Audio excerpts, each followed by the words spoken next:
The Trumpet Daily program begins right now. Today's world news, what it means, where it's taking us. I bring you the one and only possible message of world peace. This is a message of hope, tremendous hope. And he said unto me, you must prophesy again. The Trumpet Daily program begins right now. If our intelligence agencies are filled with individuals who would do this, knowingly do this, and support this fake new assessment that came out, my God, I mean, it's a miracle that Trump was able to win in 2024. It is an absolute miracle from God that Trump could win. And Barack Obama is in on this from the very beginning. Why do we know that? Because on July 25th, he has a meeting in 2016 with John Brennan. And John Brennan says, hey, we have intercepted information that Hillary Clinton has approved a plan to create a fake Russia scandal on Donald Trump, trying to make it look like he's colluding with Vladimir Putin to win the election.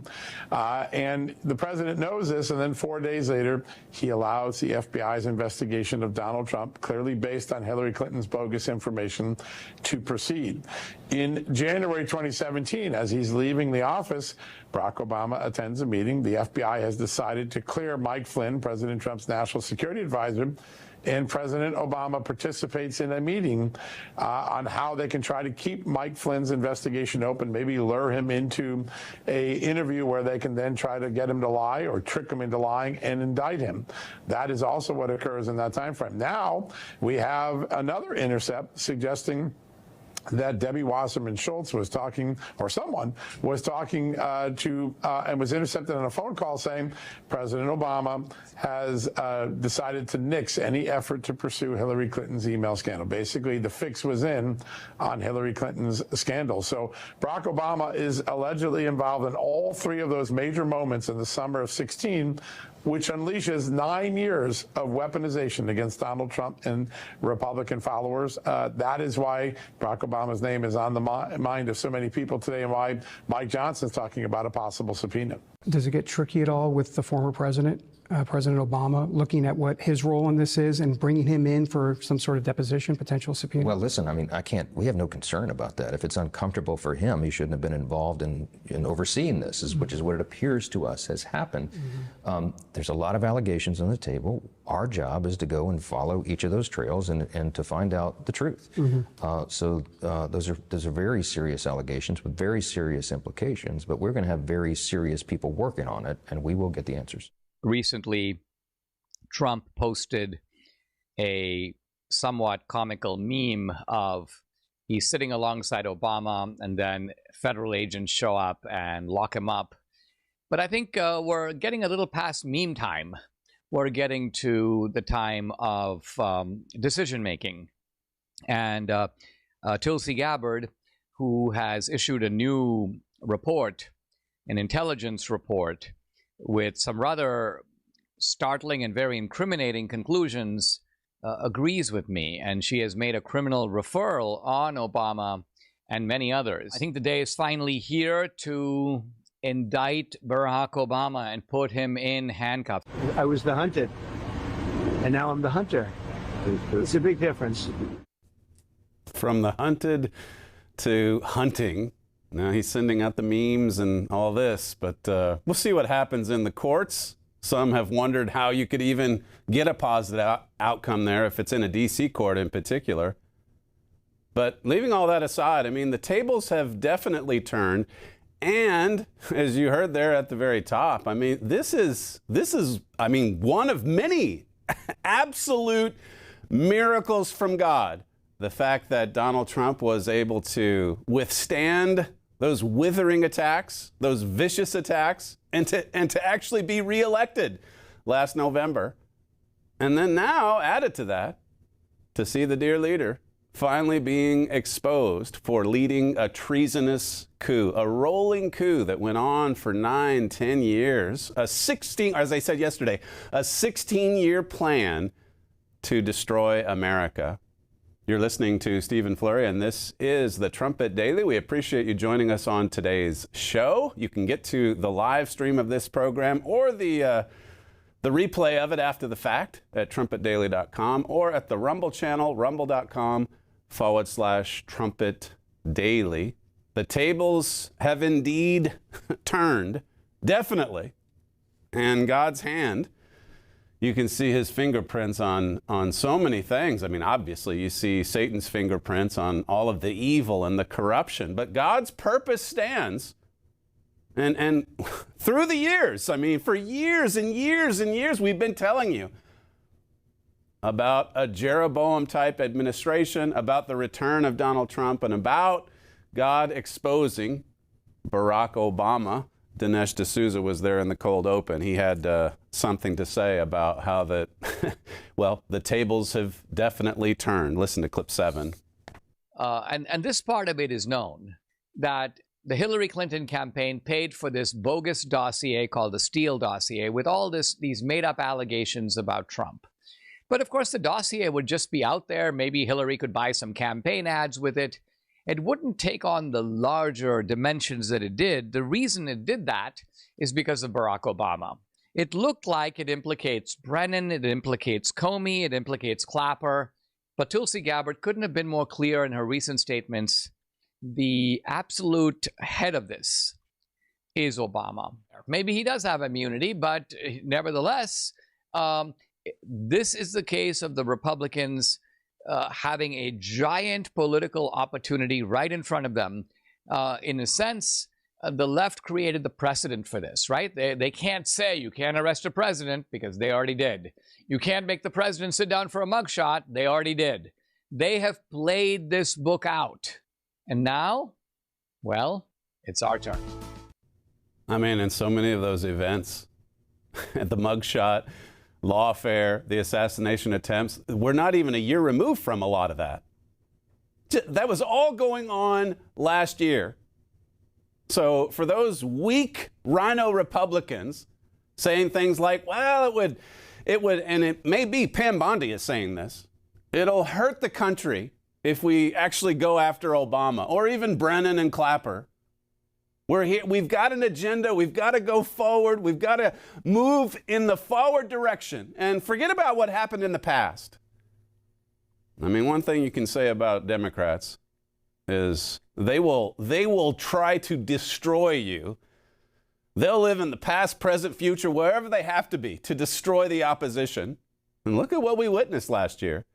As I said on yesterday's show, I mean, if you can get away with raping and abusing a 14-year-old girl, or if you can get away with treason, what does that say about the state of the country?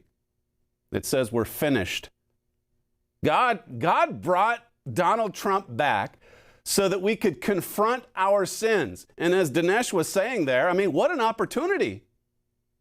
And here you have the ones that you don't even really expect to show some courage, Tulsi Gabbard, and now you've got Mike Johnson, the Speaker of the House, saying, hey, we've got to get to the truth on this. Now, again, he's not, there have been plenty of Republicans that have talked the talk, and that's about it. They talk tough.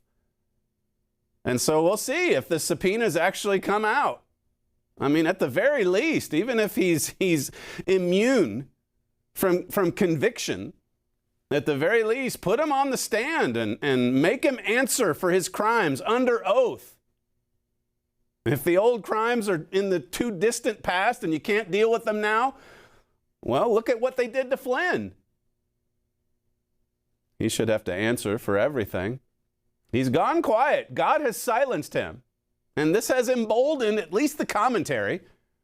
As I said yesterday, I mean, that's a big takeaway from over the weekend. Obama, Obama, Obama. He's the head of the snake as far as the radical takeover attempt of the country is concerned. He was the one spearheading the treasonous coup. As Dinesh said, I mean, the Steele dossier would have never gotten the life that it had until Obama came along with the ICA and then attached the dossier to it. And then that led to all of the bogus fake reporting on January 10th, 2017. We'll get to that later if we have time. They couldn't have pulled it off without the regime media. They were all in on it. It's like that Maria clip we played yesterday. I mean, what about the FISA judges? What about, all of these federal agencies? What about the intel community? Of course, the Oval Office, the dear leader, and then the distinguished judges in black robes. They're all in on the coup to try to overthrow a duly elected president. And along the way, to cover their tracks, like Sundance has said. I mean, there were two purposes behind the Mueller investigation. It was to keep harassing and attacking Trump, get Trump, get Trump. And it was also to cover their tracks. They had been committing crimes. They had carried out illegal activity even before Trump was elected in 2016. The spying, I mean, that was going on in 2015 and all through 16. The illegal FISA warrants based on bogus evidence. They got, what did they get? 4 of those approved by judges? Yeah, go ahead, keep spying.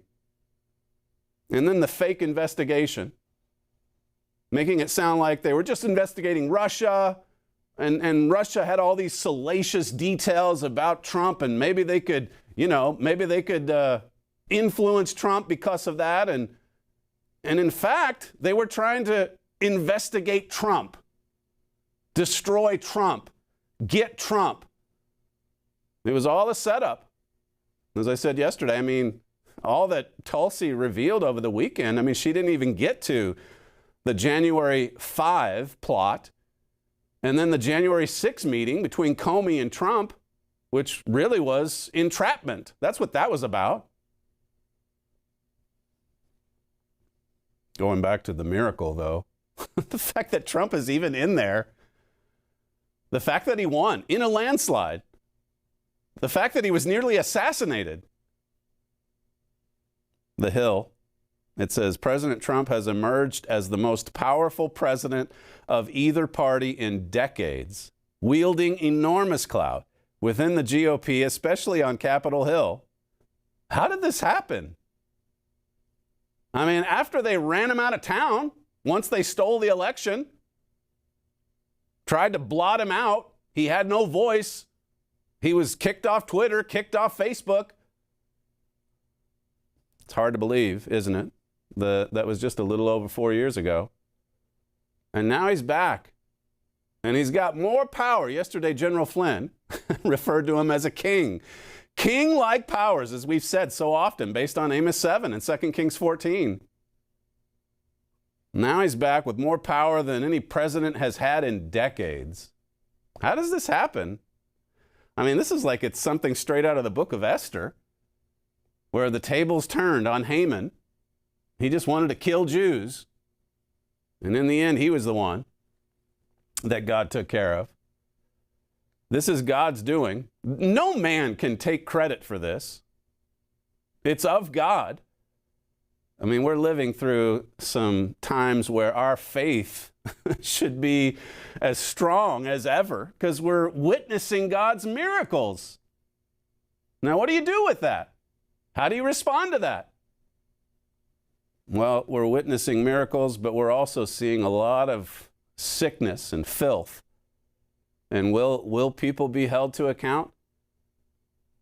You know, someone mentioned to me that Habakkuk 1, we were going through the lawsuit over Mystery of the Ages back from 1997 to 2003. It was a grueling 6-year struggle in court. And as my father's written before, I mean, we could not get justice in the courts. There was just too much corruption. No sound judgment coming out of the court system. So God found a way to give us the justice we deserved. He did it outside the courts. And maybe that's what's happening here. You know, maybe a lot would come from a congressional investigation. They've already got most all the evidence as it is. As you heard Mike Johnson say there, I mean, they pretty much know what happened. Let's see if they have the courage to subpoena Obama, Brennan, Clapper, Comey. It says here, 6 months into his second term, Trump has shown a unique ability to instill fear among fellow Republicans by brandishing the threat of calling for primary challenges. Trump has passed much of his domestic legislative agenda, crammed into his big, beautiful bill. I can't believe that they're all saying that term, big, beautiful bill, is so ugly. But leaving that aside, it does push Trump's agenda. There's no doubt about that. The Senate has confirmed 96 of Trump's civilian nominees in short time, filling the cabinet at the fastest pace in 20 years. The pace of confirmations during Trump's first 100 days exceeded that set by 3 of the past 4 administrations. He pushed embattled Speaker Mike Johnson over the top in January. And Trump managed to muscle through the first rescissions package Congress has passed since 1992. A rescission is where you're actually making a cut in spending. The first since 1992? Are you serious? Lots of sin, lots of corruption, lots of lawlessness being revealed along the way too. Right along the way that we've seen all these miracles as well. God's trying to get our attention. God wants us to turn our hearts to Him. I mean, what happened in December of 2016 and January of 2017? I mean, that just triggered an onslaught of treasonous activity and behavior. Listen to Victor Davis Hanson, as he talks about how this is so much worse than Watergate, this scandal. Clip 4. Yeah, they wanted Donald Trump's administration to fail, and they wanted to destroy him career-wise, presidential-wise, psychologically. They wanted to destroy him. And so they went through the collusion false narrative in 2015 and 16. That failed. They took a little breath. Then they ate up 22 months and $40 million of his administration to destroy it. Then they took a little breath, and they went into the first impeachment phony Zelensky phone call and Vindman and the quote-unquote whistleblower. And so this was a 3-year project to overturn the will of the American people and to destroy administration. It makes Watergate, as people have remarked on, Laura, look like small potatoes. It really did. It's such a magnitude, we can't even grasp it. We can't even grasp it. It's so scandalous. It's so evil. I mean, it's pure evil. Again, when you look at just motive, there's still those that apologize for Barack Obama and say we ought to forget about him. He's a former president, so let him skate free. But his motivation from the very beginning was treasonous. He wanted to destroy Donald Trump in every way imaginable. Victor Davis Hanson says it's of a magnitude that you can't even quite grasp. I said yesterday on the show, I mean, so much of what is there in Tulsi's documents, or the ones she released, I mean, it's so much of it has been known for years. And people like Dan Bongino and Kash Patel have written books about it. Lee Smith wrote a great book about the plot against President Trump. It was a coup. And as I said yesterday, you're just hearing more and more commentators say exactly that. Coup, treason, sedition, Obama. But we knew it from the start. If you just step back and look at it logically and know that who was the sitting president in that transition period from the 2016 election to the inauguration in January the next year, that would be the dear leader. It's interesting just listening to this montage from James Clapper, acknowledging over the years, yeah, Obama was the one. He was the one that ordered this. We were just carrying out orders. Play clip 11. One point I'd like to make, Anderson, I don't think has come up very much before, and I'm alluding now to the president's criticism of President Obama for all that he did or didn't do before he left office with respect to the Russian meddling. If it weren't for President Obama, we might not have done the intelligence community assessment that we did that set off a whole sequence of events which are still unfolding today, notably Special Counsel Mueller's investigation. President Obama is responsible for that, and it was he who tasked us to do that intelligence community assessment in the first place. And it is not a witch hunt. It is a serious, serious investigation, the catalyst for which was the intelligence community assessment that we did in the last administration. John Brennan and Jim Comey and I are part of the group that were tasked by President Obama to put together all the reporting we had on the Russian interference. Point out that one of President Obama's objectives in tasking us to do that report on the Russian interference was to hand it off to the next administration. So the Trump administration would have that as a basis for taking action against Russia, which the message I'm getting from all this is apparently what we were supposed to have done was to ignore the Russian interference, ignore the Russian meddling and the threat that it poses to us.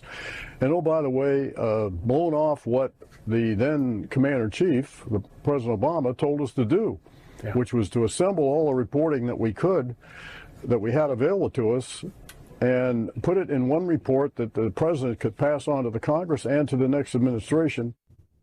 It was all Obama's treasonous plot. And as I said yesterday, I mean, I think the big takeaway from those documents released last Friday was the fact that the intel community said Russia was not interfering before and after the election, all the way up to December 8th.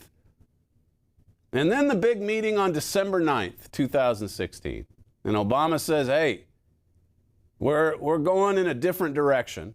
We're going to do a 180, and we're going to attach it all to the Steele dossier, which everyone knew was bogus. So the fake intelligence assessment was all fake. It was all bogus. That was meant to keep an investigation into Trump, even though Comey assured Trump it wasn't about him on January 6th. But it was meant to keep the investigation going. And then you know what happened early in 2017. They set up Mike Flynn. Again, entrapment. Yet again, Comey then keeping the notes from his meeting with Trump and leaking them to the New York Times. Again, all these, and that was meant to keep more investigations going. He was trying to get a special counsel, and he got it in Mueller, thanks to Rosenstein. All of these deep state actors, all of these corrupt, how many people had to be in on this in order for it to go on for 8-9 years? The FISA's getting approved. And now you're hearing people say, hey, we've got to get Obama in handcuffs. Maybe it's a lot of bluster or too little too late. But it's refreshing to at least see people identify the root cause here of all this corruption, of all this third world-like activity. This is from Substack. What do we do about Obama? I realize that there are some on the conservative side of the ledger who, per usual, are skeptical anything will come of this. It will go down the proverbial memory hole. And again, when you see what Epstein's clients got away with, when you see what people have just been getting away with, the elites, for so many years, it's hard not to conclude that. Well, they're going to get away with it again. But this guy says, I don't think that's the right or healthy attitude. For one, Russiagate was far and away the greatest and most consequential scandal in American political history, dwarfing Watergate by a factor so large it's impossible to estimate. It's just like Victor Davis Hanson said. Benedict Arnold is nothing by comparison. Putting it simply, a cabal under a president in the last month of his presidency at a meeting inside the White House set out to destroy his successor's presidency just days before the inauguration of that successor, who was duly elected by the American people. All in all, even Democrats, though they may not realize it, America, all of America, I should say, even Democrats, was betrayed as our constitutional republic was being subverted and placed in jeopardy.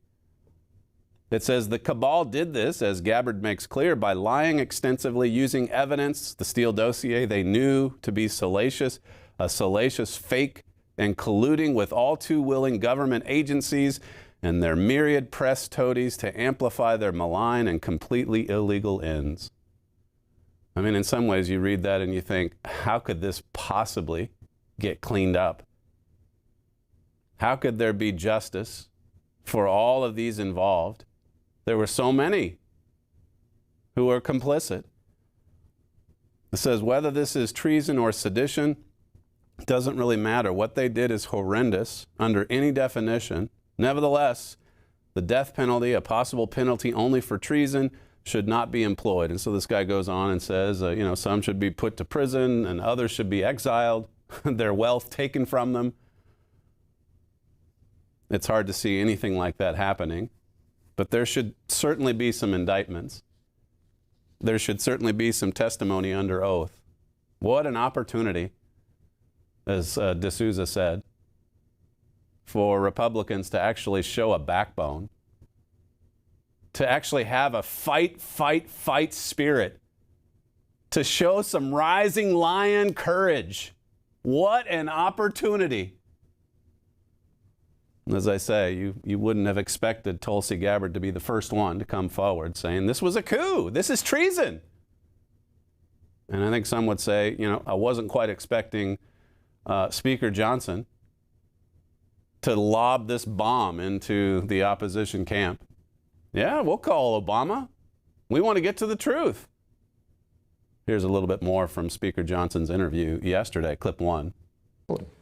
You say there must be accountability. The DOJ will work on the criminal aspect of this. What's the role of the House here specifically? I mean, people want to see subpoenas. They want to see depositions. They want to see whether it be Brennan, Clapper, potentially the former president of the United States. Are you willing to go down that route? Because a lot of people want to see some of these folks questioned under oath. Of course. Look, I think we have a responsibility to follow the truth where it leads and to do it in an unbiased fashion, to do effectively the opposite of what that other team did. They're engaged in a partisan political plot to take down their foe and the other party. We need to be about the rule of law and bringing order to the chaos and searching out the truth, because the American people are owed those answers. Upholding the rule of law. Well, here's your opportunity. Putting away the sin, like you see over and again in the Old Testament. God saying, look, if the sin is discovered, you've got to put it away. You've got to remove it from the camp. And we've gone through this before. This is their opportunity to do it, at least in the case of all this corruption, this government corruption. Listen to one more from Speaker Johnson, clip 2. And I do expect that whether there's a special counsel appointed, which some are suggesting, and or in conjunction with the House investigations, that we will get the answers and there will be accountability to the extent that we're able to do that. Sounds good. Sounds pretty good. And they've got a Republican majority in the House. But then again, you have to think, why wasn't this going on, 4 or 5 years ago? Why didn't this happen? Maybe it was just strictly because they didn't have a majority. But now they do. I mean, they've got no excuse. So we'll see. I mentioned yesterday that the media silence, it's deafening, isn't it? I took you through the first full hour of the morning meltdown and nothing. Jesse Waters commented on this last night on his show as well. It's towards the tail end of this clip if you move ahead to number 5. Fox News alert. The Department of Justice has just received a criminal referral from Tulsi Gabbard. This is relating to her bombshell evidence that shows Obama and his intel guys knowingly manipulated intelligence to frame Trump as a Russian asset. So the media spent years obsessed with the Russia hoax, and now that it's been debunked and has Obama's fingerprints all over it, they're ducking their heads from the boomerang. There was just one mention of these explosive declassification and publication of documents related to the Russia hoax across all major Sunday shows this weekend. I wonder why. The reason is they are complicit. And the more Obama is exposed, and the more they go after Obama with testimony and maybe indictments, the more it exposes the media. As Jesse says there, for years, they were obsessed with the Russia hoax. Listen to this montage put together by Newsbusters, clip 10. Russia hacking the election to elect Trump is the end of our democracy. Votes were definitely affected. Russia hacked the election to tilt it to Mr. Trump. The Russians definitively hacked the election. Russia did hack the election. No doubt. The Russians hacked the election. Yes. Russia hacked the election. Fact, Russia hacked the election. President-elect Donald Trump still not sounding convinced that Russia hacked the election. The president does not want to come to terms with the fact that the Russians hacked the election. President Trump says he still wonders if the Russians hacked the election. If you can get him to accept that Russia hacked the election, see if you can get him to accept who won the Civil War. If he admits it, it casts a shadow on his victory over Hillary Clinton. Russia hacked the election. Russia hacked the election. Russia hacked the election. Russia hacked the election. Let's be clear, Russia hacked the election. Definitively, Russia hacked the election, and Russia is doing it again now. Election-related cyber hacking. Cyber hacking of U.S. elections. Cyber hacking of the election. Russia was cyber hacking the election. Russia was cyber hacking the election. The CIA, the FBI, NSA. All of these intelligence organizations. 17 intelligence agencies. All conclude that Russia hacked the election. If we find out that Donald Trump just theoretically was colluding with Russia while they were hacking the election, that is completely impeachable. This dossier alleged a conspiracy between the Trump campaign and the Russian effort to hack the election. The director of national intelligence, the head of the National Security Agency, the head of the FBI, all of these intelligence experts saying Russia hacked the election. The FBI, the CIA, the NSA, the former director of national intelligence, James Clapper, I mean, they've all said this. So to believe that that's wrong, you have to believe they're all involved in an elaborate conspiracy to get Donald Trump, which seems a little far-fetched to me. Yeah, really. It's very far-fetched. See, you would have to conclude they're trying to get Trump. Well, that's what they were doing. But listen to the rest of them. Like stormtroopers, clones. Russia, Russia, Russia. You sound like Jan Brady. I mean, there's one for our older viewers. It's unbelievable, the mental derangement that's on display. But to go from that to complete silence after Russia, Russia, Russia is completely debunked. And now Obama and all of his henchmen possibly being held to account. And this is the biggest story that is going on now. It's, as far as domestic politics are concerned, I'll get to Syria a little bit later. There's plenty more going on worldwide for sure. But this is huge. And to ignore it, it shows they know that they were in on it. And so they're just hoping it goes away. Or maybe try to distract their audiences with Epstein or something else. Or talk about sports, talk about entertainment. I'm told that President Trump just a few moments ago was asked about the criminal referrals and who the DOJ should go after. Listen to this clip if you guys have it. Not yet? Not yet. How about if you play, let's go back to number 12. This was in the cold open from yesterday. This is Obama at the end of his second term, December of 2016, talking about how he's just totally independent, or the DOJ is independent of his direction. And that's the way it had always been. He made these lies all through that year. It's almost as if he knew. He was just offhandedly saying time and again, he said it in April of that year, that I don't meddle in any of the DOJ or FBI activities. You know, they're independent. They operate on their own. And this is what he said as he was leaving office, clip 12. One thing that I have done is to be pretty scrupulous about not wading into investigation decisions or prosecution decisions or decisions not to prosecute. I have tried to be really strict in my own behavior about preserving the independence of law enforcement, free from my own judgments and political assessments in some cases. And I don't know why I would stop now. Angel of light. Angel, just what you would expect to come from the devil. I'm righteous. I'm not meddling in any of this.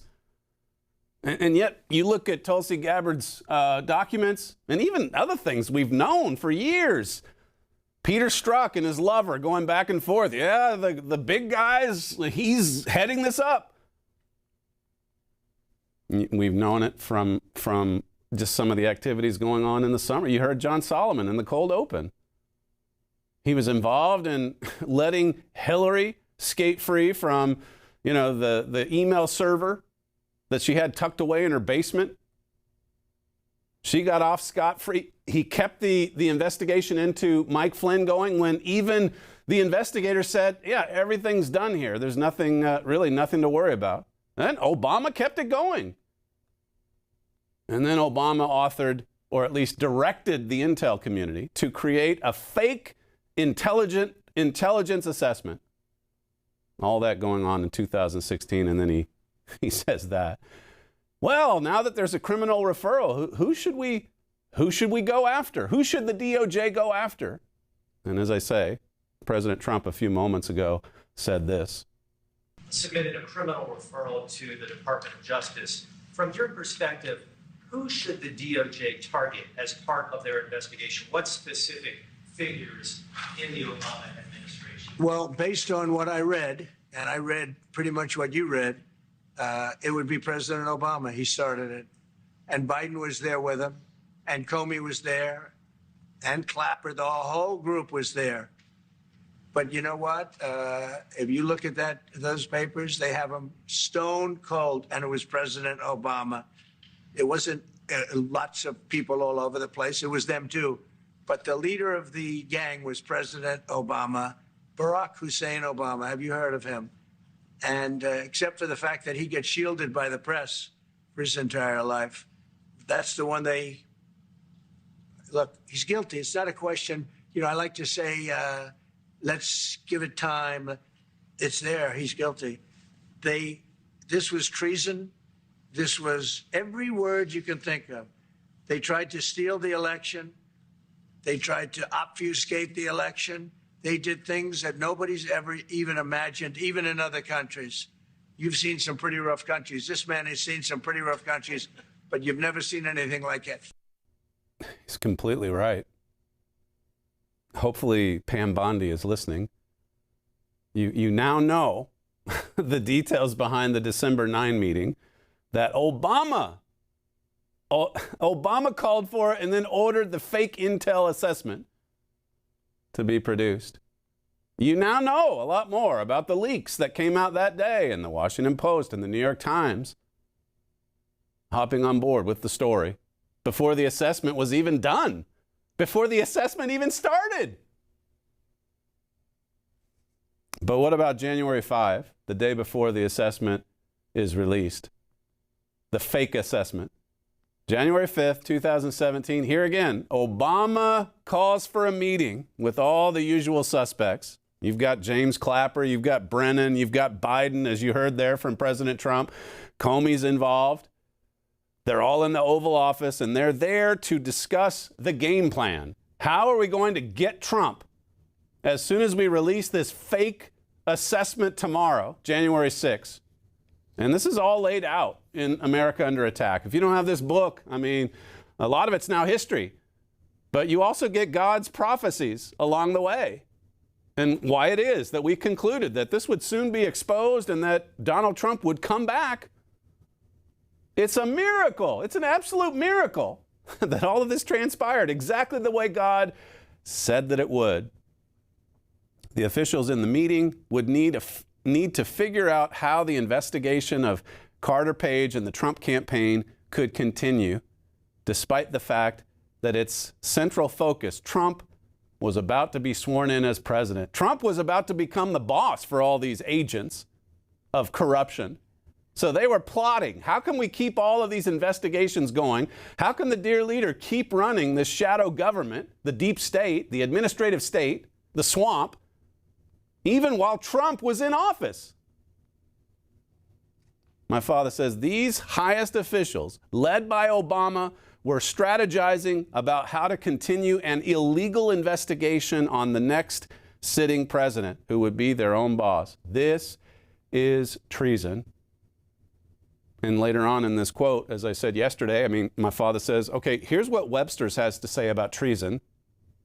This is the dictionary definition. And you heard President Trump just earlier today call it what it is. Obama directed it, and it's treason. And the media covered for him, and still are covering for him with their silence. It says here, that was an egregious, monstrous lie. Obama talking about how that he never gets involved in investigations. He said in April, Obama did. This is very similar to the clip I just played you a bit ago.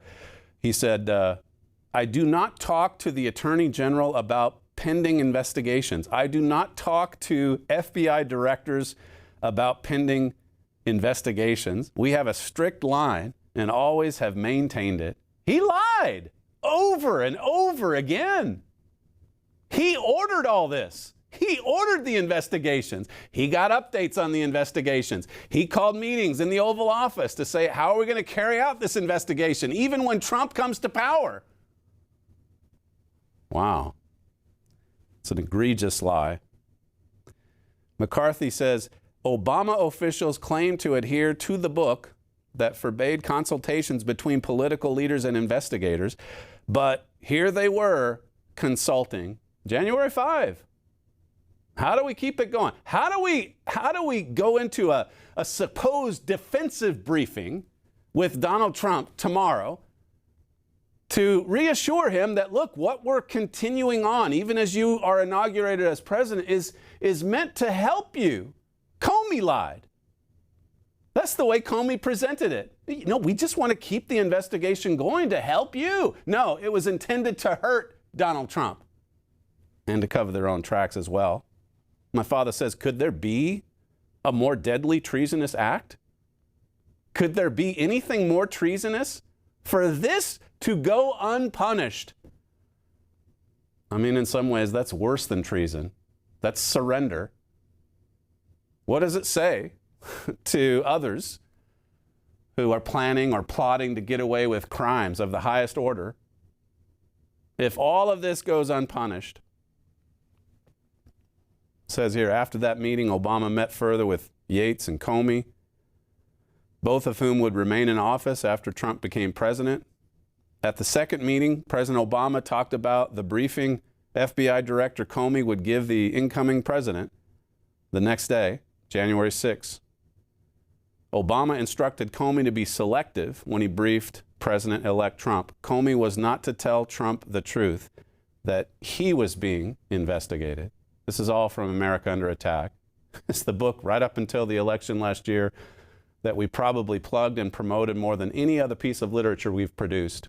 As I said yesterday, General Flynn's read it. Pretty amazing.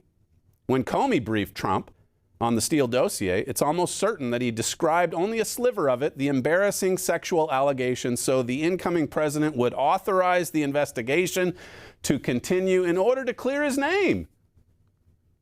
Well, you can tell by the reporting, once Clapper leaked it to CNN, that the two-page addendum that was added to the ICA was the most salacious details from the Steele dossier, which from beginning to end was totally fake, made up by Hillary Clinton and her team. Listen to this from CNN. This is the big reveal. They had known about the dossier for months, the regime media, but nobody ran with it because they knew it was unverified. They knew that you couldn't get proof. There's no evidence that it was true. But it was Obama. It was Obama that gave it legitimacy. That's what Dinesh D'Souza just said in the clip I played earlier. It would have just died a little bit, maybe raised a few campaign donations to Hillary Clinton, were it not for Obama that took it and tacked it on to the ICA. The fake intelligence assessment together with the fake dirty dossier. And then the regime media, they loved it. They loved it. Breathless reporting on January 10th. Listen to clip 13. CNN has learned that the nation's top intelligence officials provided information to President-elect Donald Trump and to President Barack Obama last week about claims of Russian efforts to compromise President-elect Trump. The information was provided as part of last week's classified intelligence briefings regarding Russian efforts to undermine the U.S. elections. I mean, you know it's serious when you've got the headset mic and the mic's coming, you know, like you're on stage performing. That's what they were doing. This is performative. Performing arts. Hollywood scripted. And Obama spearheaded it all. He certainly did. Listen to more from that day. We've played this before, but it's just, and knowing what we know now, knowing all that we know now, again, we knew so much of it even years ago, but these people, all of them, they look like fools. You talk about, you know, agents of Putin, propaganda artists.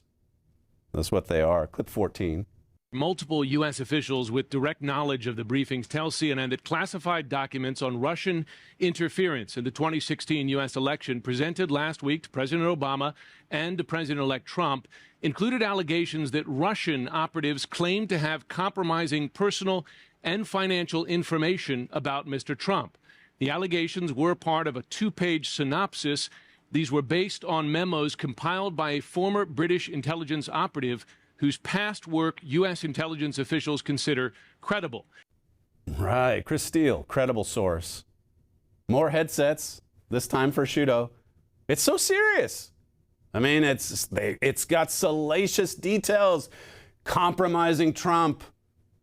So Comey goes in on January 6th and says, look, we're here to help. We're here to clear your name. They lied. They lied to Trump. And they were receiving orders from Obama, just as Jim Clapper says. Obama's the one that ordered it. And Tulsi Gabbard came out with that same message over the weekend. Obama ordered it. Play clip 15 from that same night. This two-page synopsis that we're referring to, this is an annex. This is an addendum to the intelligence community report. That's exactly right. There was a broader report that spoke to the intelligence community's assessment that Russia hacked the U.S. election, interfered in the U.S. election, and also had an intent in doing so. This two-page addendum was included in the documents for this briefing, but it was not part of that larger assessment on Russian interference. No. This is from America Under Attack. It says, the main purpose of counterintelligence operations is to keep the president informed. That's the way they presented it, Comey and company. But when it came to the incoming president, law enforcement leaders treated the Russia investigation like a criminal probe in which Trump was a suspect. See, that's something that Comey did not bring out on January 6th. Certainly not. And now I think Trump was catching on as 2017 continued. I forget how many months into that year that he finally fired Comey. But Comey, with the leaks to the New York Times and so on, he was responsible not only for taking classified documents out of the White House, helping himself to classified material. How about that? They raided Mar-a-Lago over supposed classified documents. Comey got what he wanted, special counsel, had help from Rosenstein, and then along comes Mueller, as you heard, 22 months, $40 million later, and he comes into that hearing and he knows nothing, and there's no evidence of any wrongdoing. It says here, since Trump would have the power to shut down the investigation, the trick was to avoid making him feel threatened by it.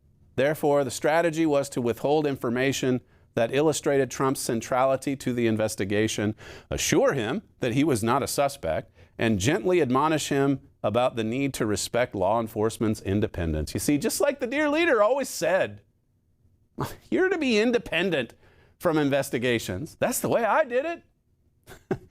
And it was Barack Hussein Obama that was leading this investigation into Trump. Harassment, really. Persecution.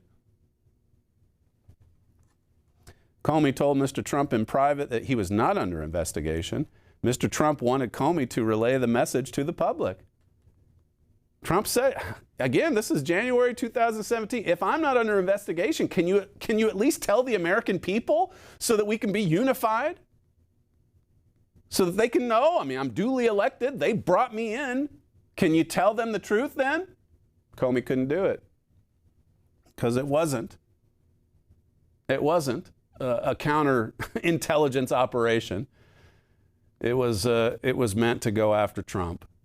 It was about getting Trump from the very beginning. It says, imagine this man treating the president-elect this way. And remember, he was sent by Barack Obama. Barack Obama, as we said in America Under Attack, as we've said for so many years, he's responsible. This was Fox News the other day, again, about exposing all of this corruption, clip 19. I find it very remarkable that the same media outlets that were saturating the airwaves about Russia collusion are absolutely silent on this bombshell report from Director Gabbard.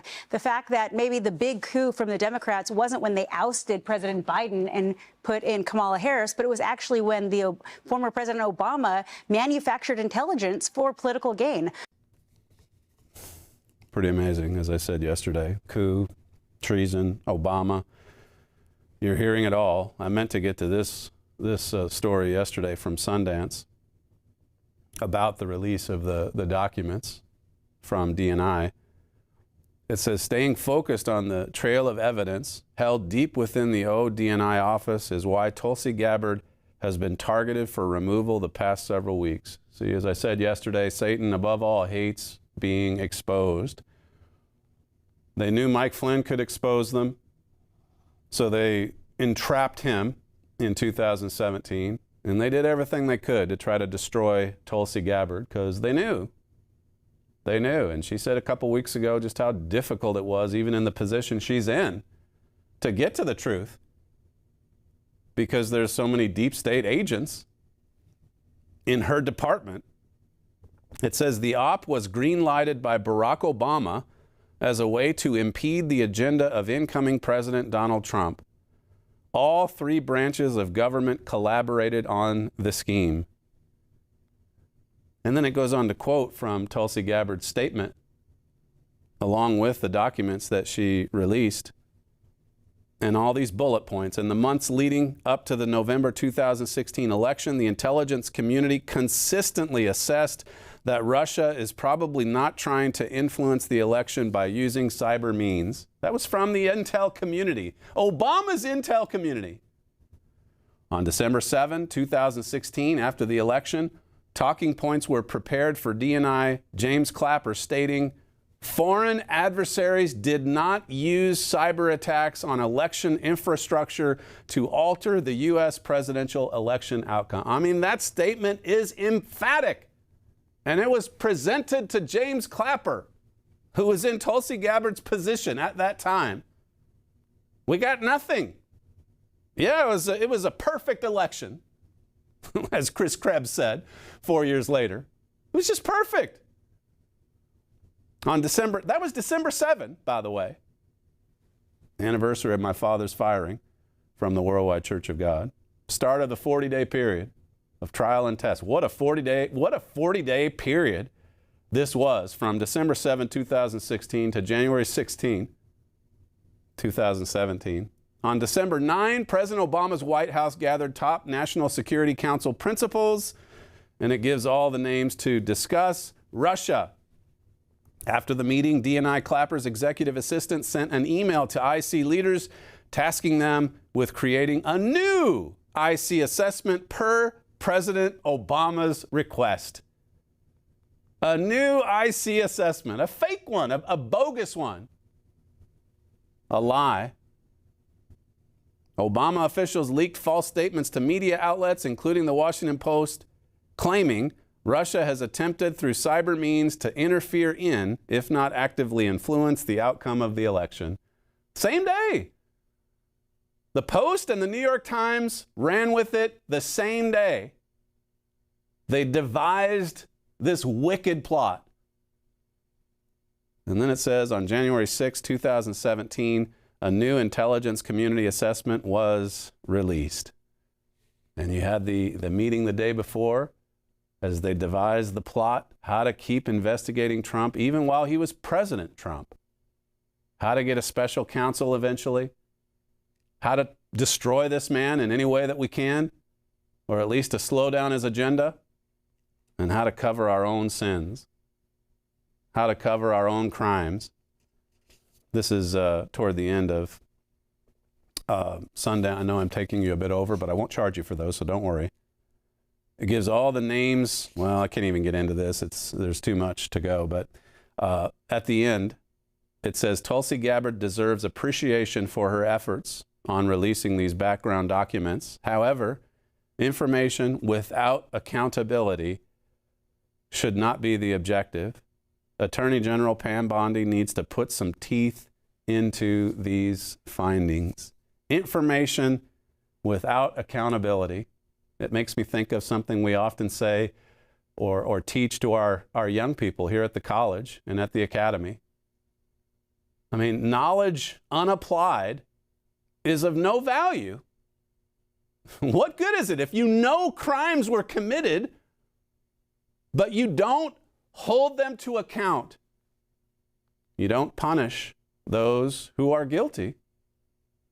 There's a lot of knowledge that's been revealed over the years, a lot that we've had brought to our attention just in the last few days. And so the question is, what will the Trump administration, what will the DOJ under Trump's leadership, what will the FBI under the leadership of Donald Trump, Kash Patel, Dan Bongino, what will they do with all of this knowledge? That's all we have time for on today's show, the fastest moving hour in broadcasting. You're listening to Stephen Flurry, and this is the Trumpet Daily. Thanks for joining us today, and we'll see you again tomorrow.